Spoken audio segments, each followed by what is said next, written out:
play in the league. So first of all, we want to look at the league right now and the current log standing. Walter, maybe let me not start with you, Walter. Let me start with Mr. Arnold. How do you see the season so far?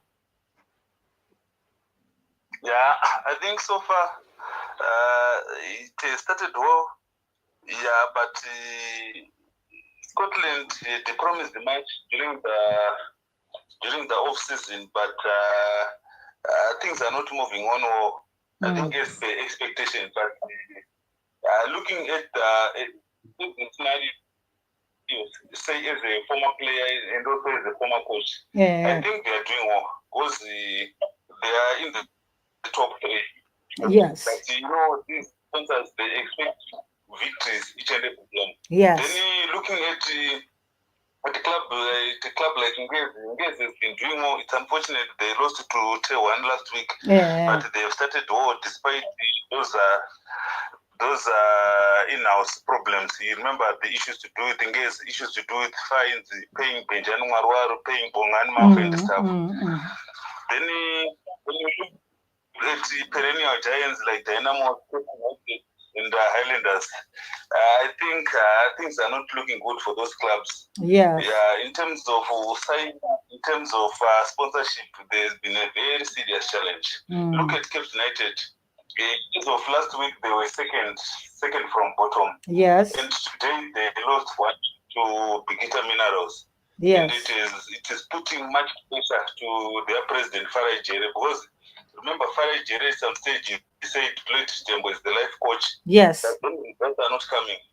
So we are not sure whether he's going to keep the life coach or he's going to make a decision. Yes, I was also going to ask you about that, especially today that they lost it to Bigita Minerals, and I have seen a lot of fans coming out to say, well, Lloyd Chitembwe must go. We don't want him to be, in the team. He's actually destroying the team because currently the team is not doing very well. Like you said, when I last checked, they were, second from bottom, which is a very, very bad position for a perennial team like Cape United. We know that they're one of those big teams in Zimbabwean football. Walter, do you think it is the fault of, Lloyd Chitembwe to see how Cape United is performing right now? Yeah, thank you. I think every time I think we can all agree that the buck stops with the coach.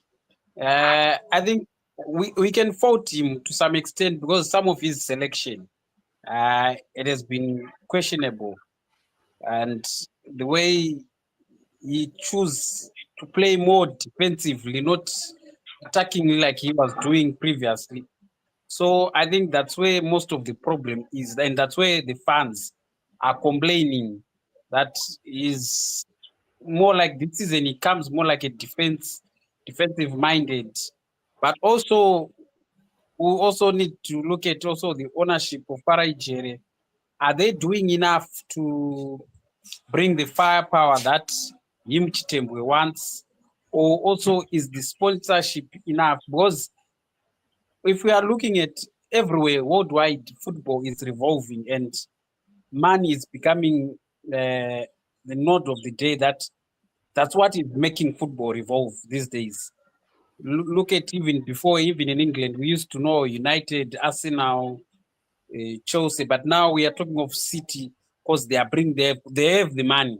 They have so I think that now Moz is coming in, though they are newbies, but they are on top of the log because they have the money. Scotland, they are in the top three because they have money. You look at the mineral teams like your Ngezi Platinum, your FT Platinum, it's because of the money, same as even Simba Bora. So I think that's where the problem is in these traditional teams, your Cape United, your Dynamo, the Islanders. There is no much sponsorship, no much money injection.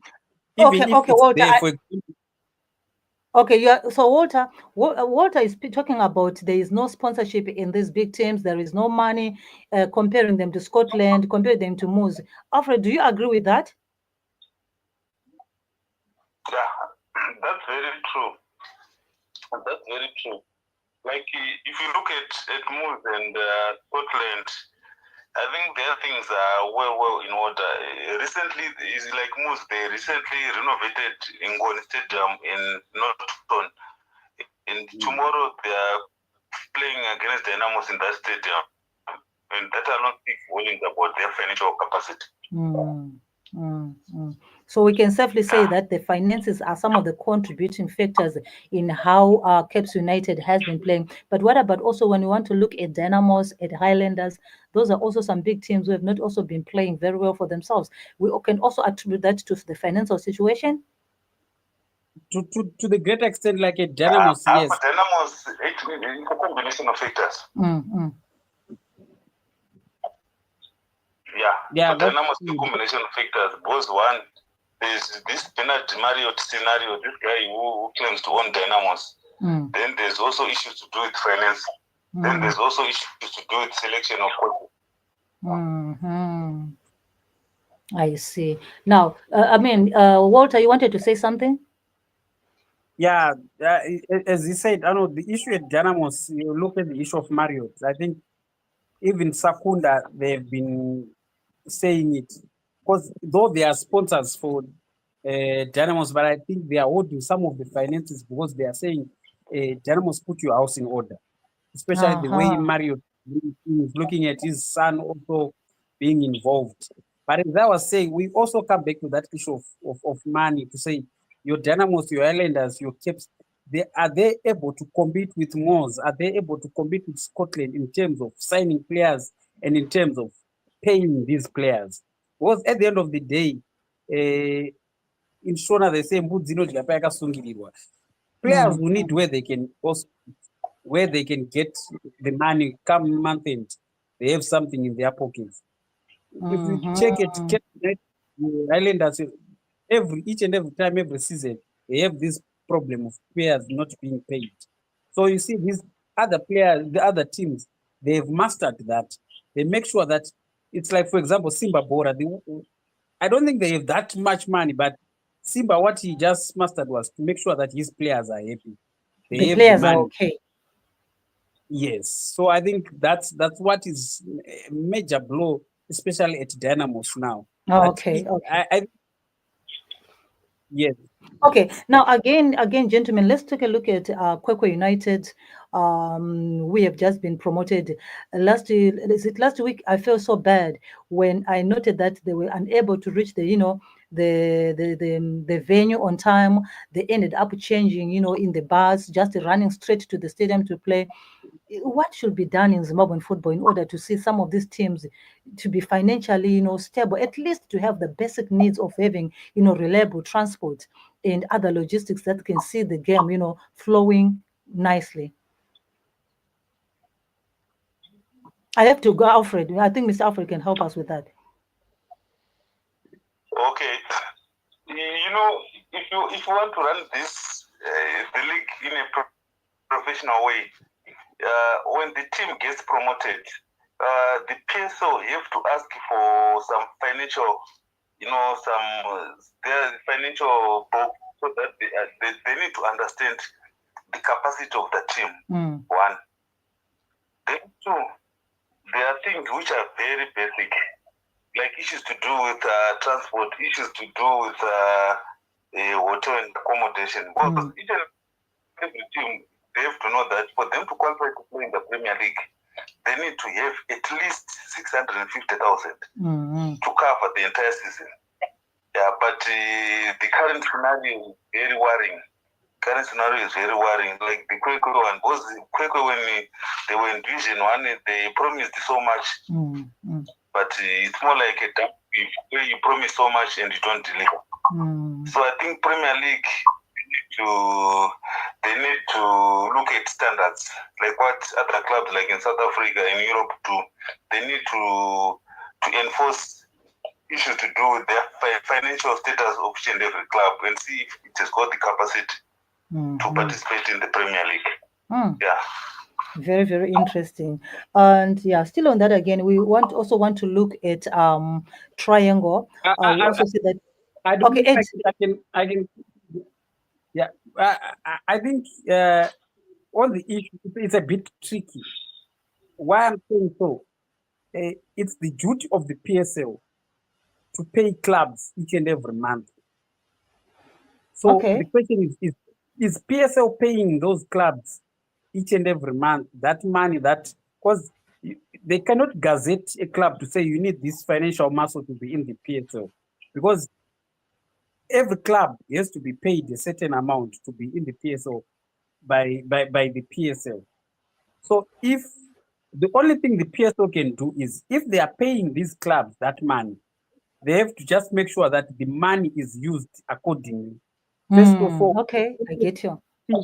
is to make sure that, let's say, if you are playing a game over the weekend, maybe PSL should put to say at least by Thursday or Friday, the You club must be should be, already there. yes, where they are going to play. They are supposed to be in the game.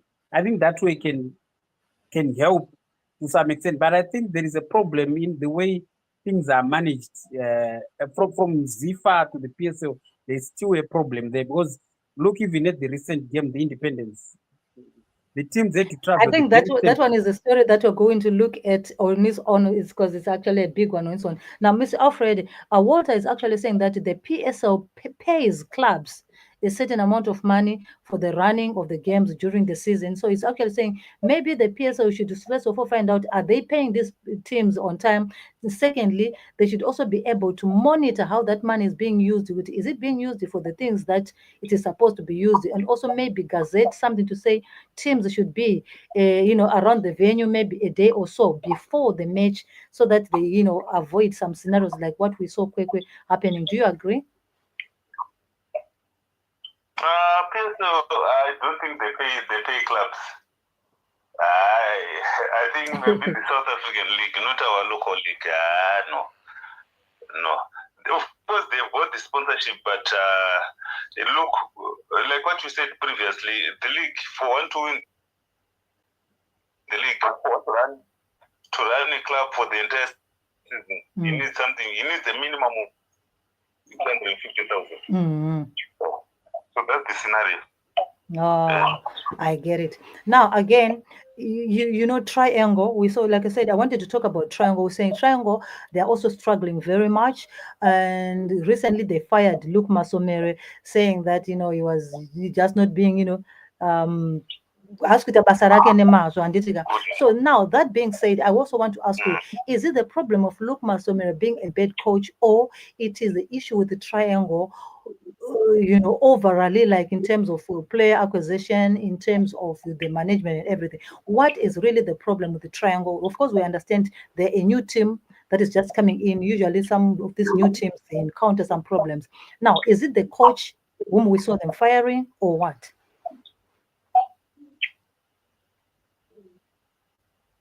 Okay, let's have Walter. I think the problem is the club on its own. Because I don't think they've begged Luke enough since he came into the team. He has a good squad, but the squad is not competitive enough. Because I think when you come into the PSL, you need to acquire certain players who have a bit of experience, and I think that is what is like at Triangle. And as I said, mostly the back stops with the coach. He's the one to, but I think we'll see now. Look, you might be surprised now. You might be winning games where you go, and Triangle will still be struggling if they don't back the coach. So I think the thing is about the club backing the coach. I think this goes everywhere worldwide. If the club doesn't back the coach, we see, and I think it was too early for Triangle to let Masomere. Do you believe it was too early to fire Luke Masomere, Alfred? It all depends. It all depends with the background of administrators. Because I just want to give one example. In 2008, Norman Mapesa lost first 6 games when he was head coach at Monomotapa. But he went on to win the league that year. That was Norman Mapesa's first Premier League victory. You understand? So It all depends. It all depends with the thinking of the executive. But me being part of that executive, I wasn't going to fire Luke Masomere. Because Luke Masomere has got a good record in the Premier League. Because he has managed to coach big teams in Zimbabwe, and we know his potential. But the biggest problem most executives do to fire the coaches just to cover their back. It could be some issues, some administrative issues. I get it. I get it. So, can you also, still talking about the coaches that have been fired? I mean, we just saw that the news that one of our Zimbabwean coaches was fired from Tabora, from in Tanzania. You came across that news, right? Yeah, and that's the funny thing now. Triangle took the very same coach who was fired in Tabora. So that you will not understand why. At least they could have gone for a coach maybe who was doing better somewhere. Now took a coach who was fired somewhere, and the same coach who was fired is complaining also that the club was not backing him. Yes, That's it's the true. reason he's fired. Now he's going to the same Triangle, which is not big, which did not bake. Look, so it's interesting. We'll see how it's going to be. But I'm seeing this season might change coaches if that's their mentality. That's why I was saying it Maybe. was go of Luke Masomere. Maybe every coach brings in their own lucky, because like you said, Mangombe was fired from from Tanzania because he's not been producing the results. However, he was also complaining that the executive from that team were not supporting him. That is the reason why he lost all the matches that he presided over. Now again, he's coming back to Zimbabwe. Like you said, going to Triangle. From Triangle as well, this is where again he's going to be having the same issues that he left for. Is going at the same issues that are at Triangle. This is the same reason again they fired their current coach. I mean, Alfred, how do you see that scenario? That scenario to me is very normal. I just want to give you one local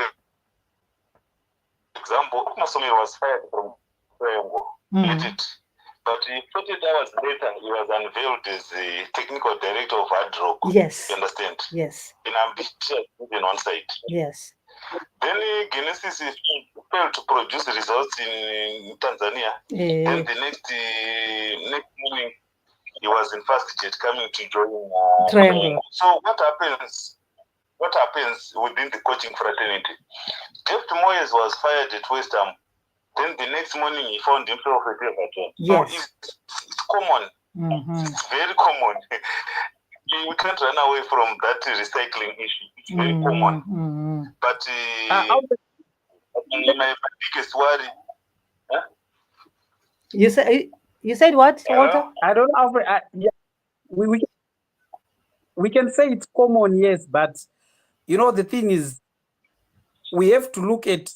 Okay, let's give an example. Ndiraya, where he was fired from Dynamos, for example, isn't it? It was not because he was a bad coach, but because the Dynamo system was bad on its own. That's why you could see you could go to another team and start to produce results. But now we are seeing these are coaches which are being fired from bad teams, going to another bad team. For Luke Masomere, I think that's why he couldn't go and be a coach now. He's a technical director, which means he's going to help with his experience. But with Genesis now, we are saying he's fired from a bad team, going to a bad team. So that's what I'm saying. Some of the executive, as you said, yeah, it depends with the executive, but some of the decisions of the executive will come back to haunt them to some extent. Yeah, it's crazy. But anyway, since we're only 7 games into the season, and we have seen that, especially for Triangle, they've already changed the coach. Maybe we're going to see if they're going to be able to, to change the fortunes of their club as well. Now, again, this brings me again to talk about the issue of Zifa. We understand that we saw some news saying Zifa were trying to recruit some young players, from abroad to come and join the Zimbabwean Warriors, to build up the team for the AFCON World Cup qualifiers. Mr. Alfred, I'll come to you. How do you see that scenario? Do you see it going to be a successful drive initiative of, going to recruit these youngsters to come and join the club? I mean, the Warriors. From the way I see those things, it's shrouded in controversy. Because look, when Magwizi was elected, he came up with a committee, a diaspora committee. Mm-hmm. So diaspora committee should have been responsible for Magwizi and Nice to come to England and do the scouting. In fact, their role was to assist. But I saw a lot of messages on the social media where one of the guys, Marshall Gore, who is in the diaspora committee, was even complaining. They were not even consulted for these guys. Then what worries me most about Kwekwe guy, when he came to Zimbabwe, he was only at the Simba Stadium, Rufaro Stadium, and Hart Stadium. Remember, these three stadiums. He has never been to any place named that. But after qualification, he's in England. So do you think those guys are going to fit into the system? You remember there's this culture change, which has forced quite a number of these youngsters from England to struggle here in Zimbabwe. Yes. So to me, it's a bit of a challenge. It's a bit of a challenge. Wow. Yeah, it's a bit of a challenge. Walter. Yeah, I think also that issue of the diaspora committee. I saw the messages, they were complaining because they didn't know about this trip. They were not even aware. And that raises the question, why was the committee put in place at the first? Because I think the committee is the one who is supposed to be telling Zifa back home that, no, we have these guys, 1, 2, 3. Can you come and check them? Or can we look at them, see how they are? Can we go and scout? Can we send you the videos, everything? So that if Magwizi leave Harare, they would go straight to these guys, to the committee, and say, okay, you spoke of these guys. Let's go and see them. But I think that's one thing. Then on that trip also, I would ask you, you are staying in a 1-bedroom house. How do you buy a furniture which fits a 5-bedroom house? I'm asking this question. We have a national team, Ziki, but we don't have junior teams. When last did you see our under-20 playing? When last did you see our under-17 playing? That's why you see, for example, the like Trainion would say, look, I'm 17 years old. There's no way I'm going to play for England national team. Yes. But at the same time, if I want to play in Zimbabwe, I don't think I can come and fit in the national team at the same time. So yes. Can you concentrate on the juniors of England? Because just in England, they are junior teams. Yes. So we have many youngsters in England. You go all the players you can talk of, they are all, most of them, they are below 21. They are very young. But now the thing is, if you go to them, are they all going to play for national team? Are they all, because when we go to we only need 23 players. So why can't we start with juniors first, so that these youngsters, they should be coming. Look at Ghana, look at Uganda, who are playing under 17, who were in the under 17 recently, the AFCON under 17. They players everywhere, and their players are coming from abroad, coming to play for their under 17.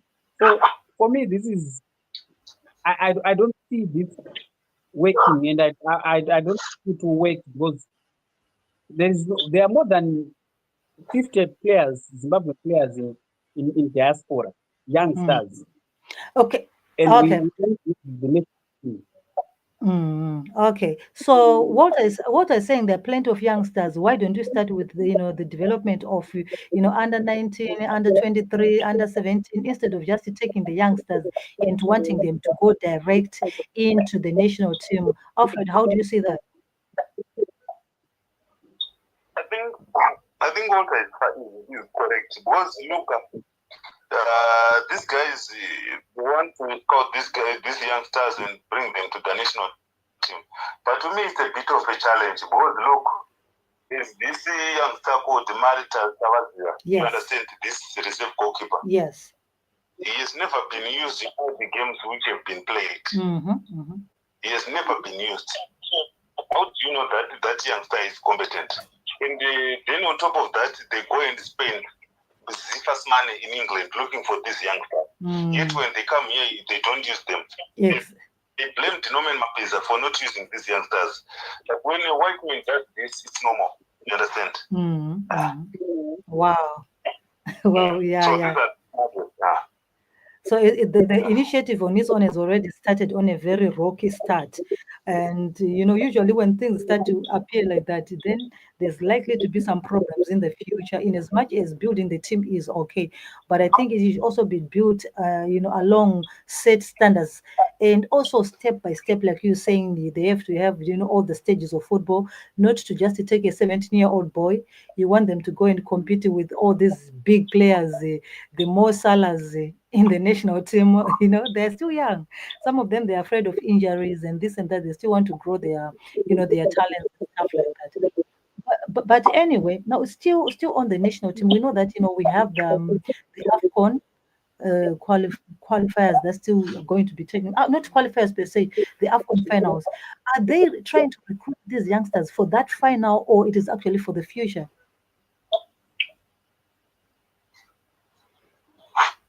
Walter?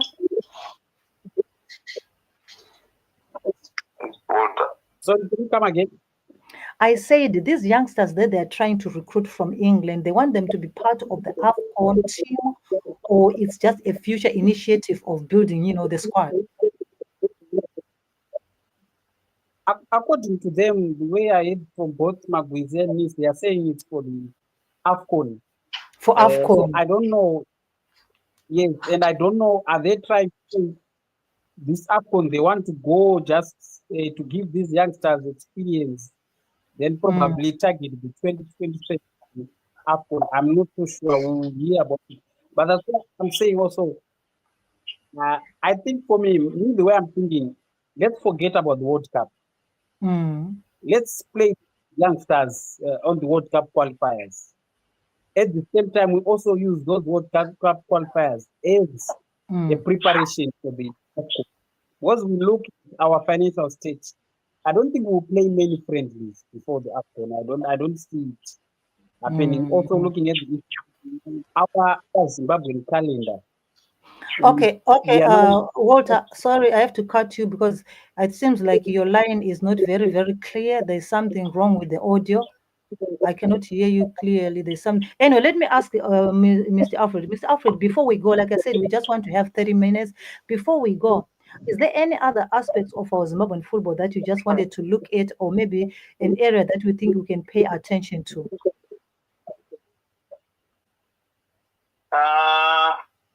I think right now, looking at the stadium issue, I think that's one area we need to pay attention to because we need to start playing at home. You understand? We need to start attracting fans to stadium. Yeah, we can't have a scenario whereby your fans are being paid for to go and support the national team. We want those games to be at home. So I see at the National Sports Stadium there's a great work which is happening there. Yes. So we are just hoping after National Stadium they will go to the next stadium up to such a time whereby we see all the stadiums have been, made okay. medical requirements. Yeah. Anyway, Walter, what do you want to say? Yeah, I think that's probably the issue of women football. I think it has been neglected for a very long time. Mm. And I know what are they thinking. I've never, since my came in, I've never heard you speaking anything about women's football. But it's something that The I'm women still, football. yes, I'm still trying to understand up to now why they let go the Magaya sponsorship. I don't Ah, think okay. there's I get your that point. yes, it is because now maybe we are sponsoring about 320,000 last season. Now this season is better sponsored 10,000. What is going Yeah, your sound is very, very low, Walter. I'm struggling to hear what you're saying. But okay, Alfred, Walter is talking about the Zimbabwean women football, saying it seems like it's not something that is being taken seriously.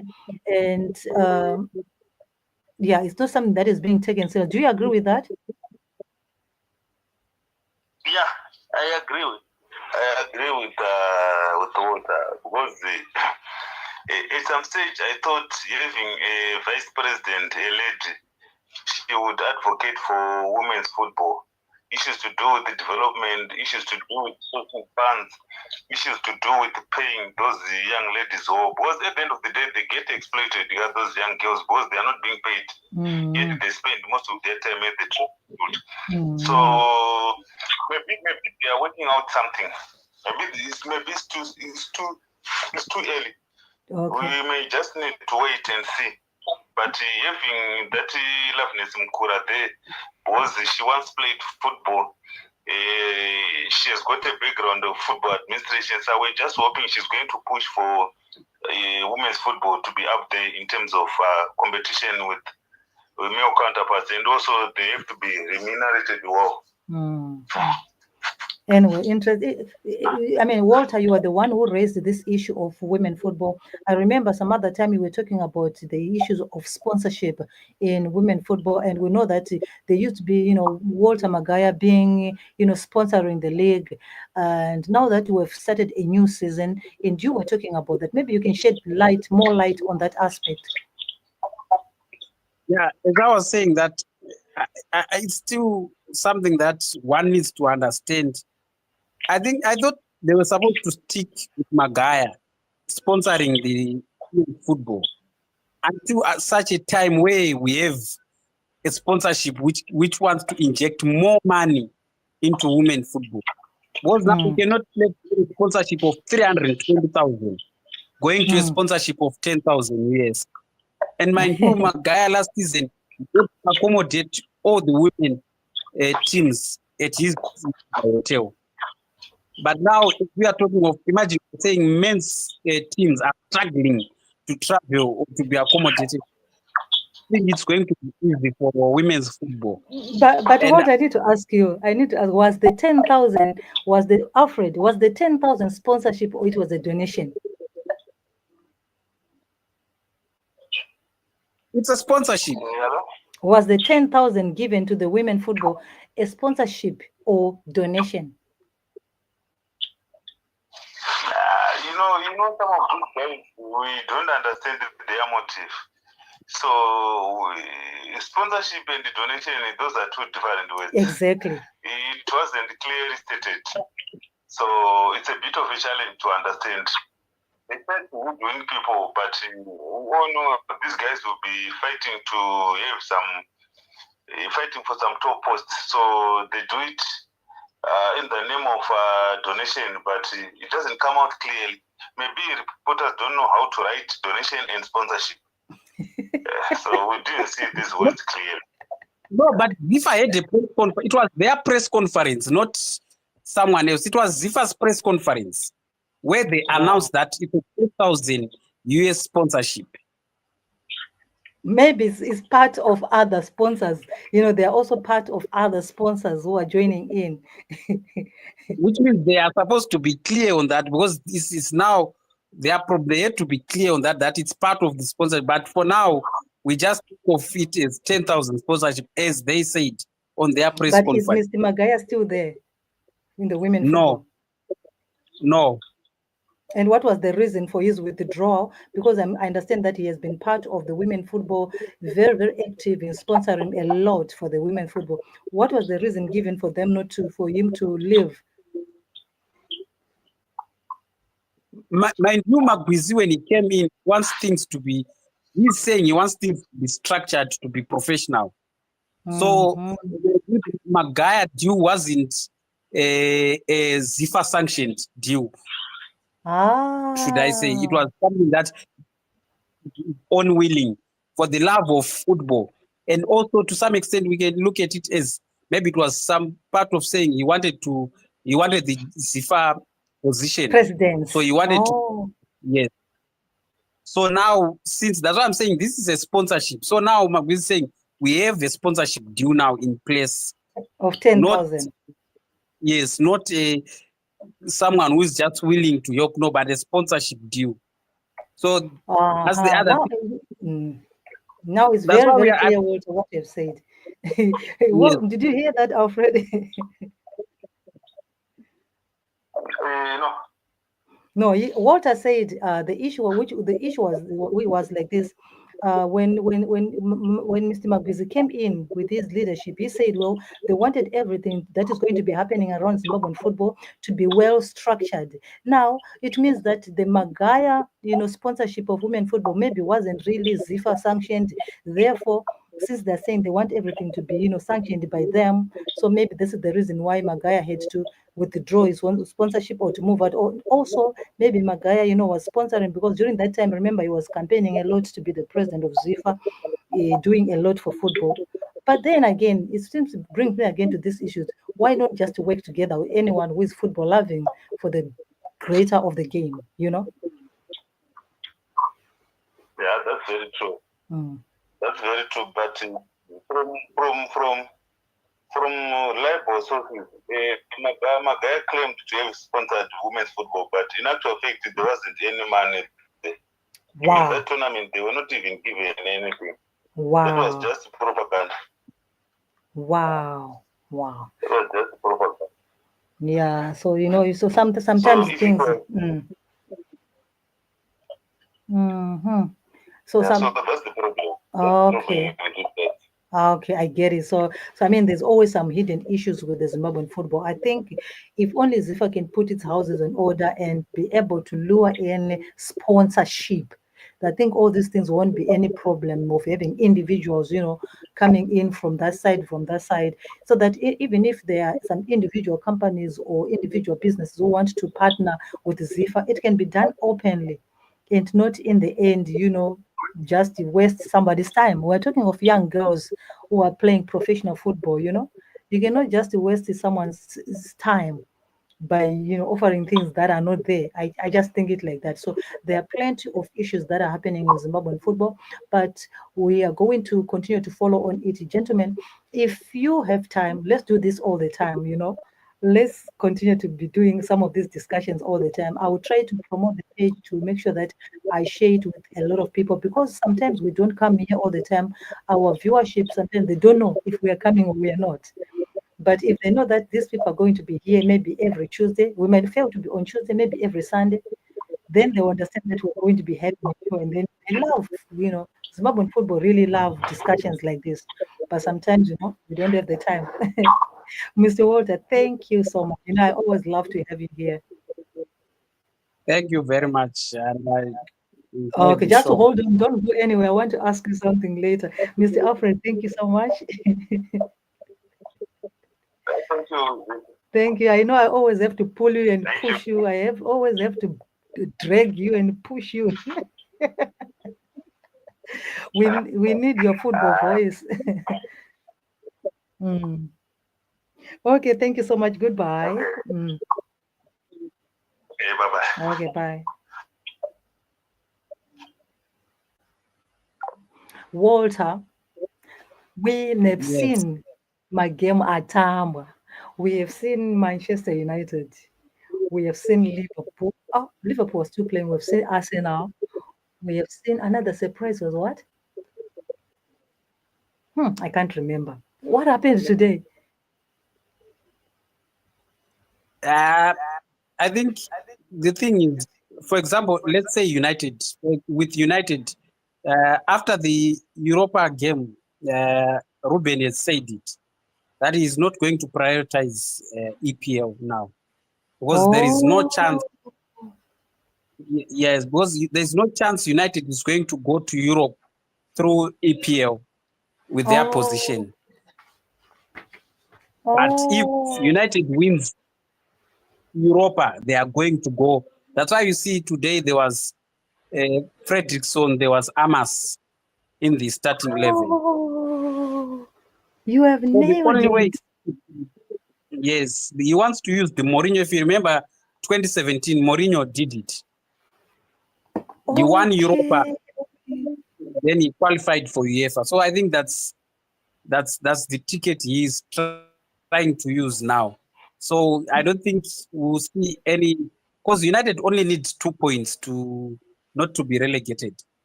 Mm, So I mm. don't think we'll see any changes. We'll see it. United will lose uh, in the games to come. It won't be a surprise. Also, Arsenal, I think it's the same thing with Arteta. You just need to concentrate with UEFA. Because Mm. now, after beating Real Madrid, he has a very high chance of winning that UEFA. Yes. So I think that's what is happening now. All the teams and Liverpool themselves, they know they have it. Mm, mm, They don't need to stretch much because they know it's theirs. It's only mm, theirs to mm. lose. So I think the only surprise was yesterday. I don't want to lie.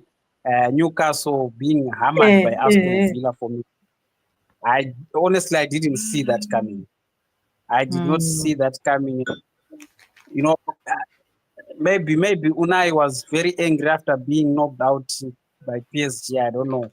So mm. Newcastle were just unlucky to meet Villa after that. So you could see the best of Villa yesterday. They were Yeah. playing good Mm, football. The way that goes. very, very interesting. Kwozothi kuLa Liga kwakapotsa kwanditisa heart attack. Like I was like, oh my God, what is happening with Barcelona? I was just like on my knees. They got, oh my God, not again.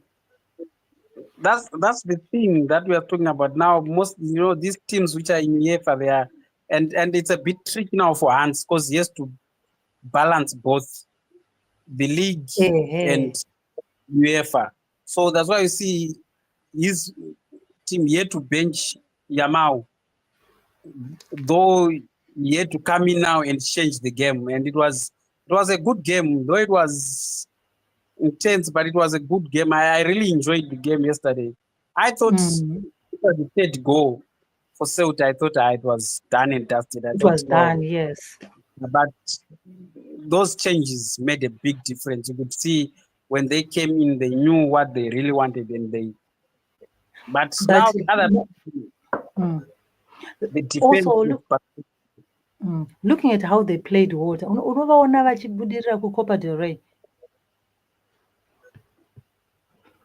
It's a bit tricky, but I'm giving it to Barcelona because even Madrid, it's not the Madrid that we really know. So I think Barcelona would need to make history this season, and they know it's only this season that they have that they can make this history.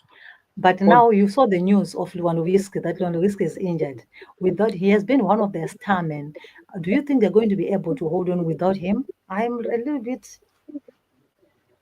I think they will because we saw. I think Rafinha. I think he last scored in February for Barcelona in La Liga. And Yes. yesterday, I think yesterday it was a morale boost for him, and I think you do. Yeah, you hope. Even yesterday, you could see when Olmo came in, he was a very attack. He started playing that false nine, and he had that Mm-hmm. attacking mentality. He was very versatile. He was opening those pockets. He had a good partnership with Rafinha and Yamal. So I think Mm-hmm. attack for their attack, I don't have any problem with Barcelona. Kokanasimo, remember he's injured. Now. They're saying he might be out. Is he not going to be out?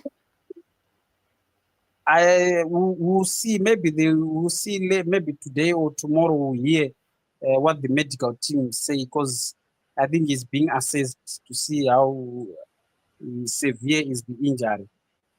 But I think we have seen Barcelona without Lewandowski. Yeah, of course we have. They've done quite well this season without him. So I don't think Mm. it will be an impact. Yes, but looking at this Barcelona young team, he has that uh, leadership quality of motivating the young players. I think that's Mm. what is going to be maybe only lacking. But above all, I think the front line. The only problem is the defense. Even yesterday, you could see Martinez had some errors. Yes, So yes. I think that's where maybe Hans has to work on the defense side of Barcelona. But in terms of Mhm. attacking, I don't think they will have any problem. Because meeting Yeah. Madrid, so it's they are still a problem at the back. They are also conceding goals, and I don't think we all expected Arsenal to win at Bernabeu, but they did. So I won't be surprised if Barcelona win even four again against Madrid. Wow. What about today? Real Madrid versus Athletic Club. It's also a tricky game, but now the thing is, I think Madrid, they really need, like Ancelotti, what he said, they really need it now more than ever, because now they have nothing to play for except now they are waiting for the Club World Cup. So Exactly. the only thing, yeah, is to try and win the remaining games, so that if Barcelona slips up, they are on their toes. But if Mm. themselves they start losing, continue to lose, then they are making it easy for Barcelona. And I don't think they want to make it easy for Barcelona. No, no, So no. I think, They want to die trying. yeah, so I think maybe probably they can win tonight, maybe 2-1. Mm. Wow. No, thank you so much, Walter. Thank you so much. We'll talk in the inbox. We will keep an eye on different news channels, especially for Zimbabwe. If you find any Zimbabwe news, just forward to me so that we keep a tab for our next show. So thank you so much. Thank you, Walter. Mm. Okay, thank you. Enjoy. Okay, bye bye. So thank you so much, everyone, for joining us. We have been here for almost an hour. We spoke about Zimbabwean football. We spoke about, of course, the Barcelona's and the Real Madrid's and the Manchester United. So if you want to know what we spoke about, if you joined us later on, well, you can just go back to the video and watch everything that we spoke about, especially regarding Zimbabwean football. So we are going to be back again next Sunday when we look at what is happening in the world of football. However, for those of you who want to continue following on football news, you can go and join us on our Facebook page where we've got plenty of updates each and every day. So right now, we are waiting to see how Real Madrid is going to play against the Athletic Club. Any slip up is a bonus for Barcelona. So for me and everyone else, so thank you so much, guys. Goodbye.